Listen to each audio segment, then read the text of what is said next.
Баршаңызға сәлем достар, менің каналыма қош келдіңіздер. Сіздермен Айгерім. Біз бүгін ең дәмді пирожки дайындайтын боламыз. Ол үшін табамызға жылы су, жылы сүт, тұз, дрожж және сұйық май, майонез салып барлығын араластырамыз. Дрожжымыз көтерілгенше 5-10 минутқа қойып қоямыз. Міне осылай біздің дрожжымыз көтерілуі тиіс.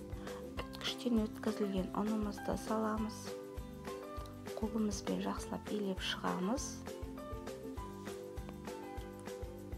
Үстінен майлап, қамырымыз көтерілгенше 1 сағатқа жылы жерге қойып қоямыз.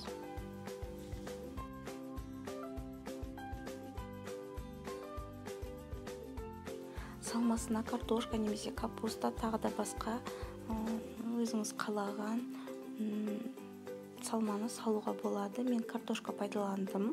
Тұз бен бұрыш қана қостым. Қуырылған пияз қосуға да болады.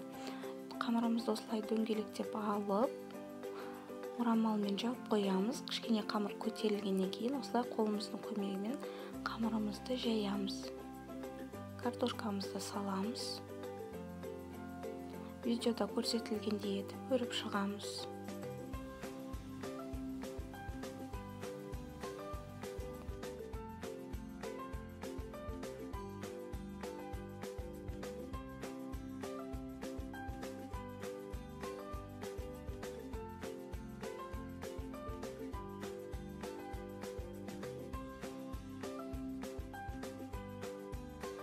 Қызып тұрған майға қолымыздың көмегімен жаңағы қамырымызды үстінен басып, жайып, осылай салып шығамыз майымызға.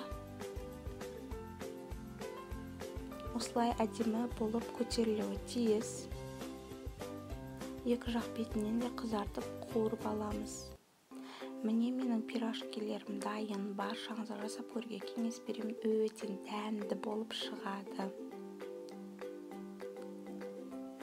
Менің каналыма жазылып тіркеліп қойды ұмытпаңыздар, лайк басыңыздар, комментарий қалдырыңыздар. Баршаңызға ас болсын.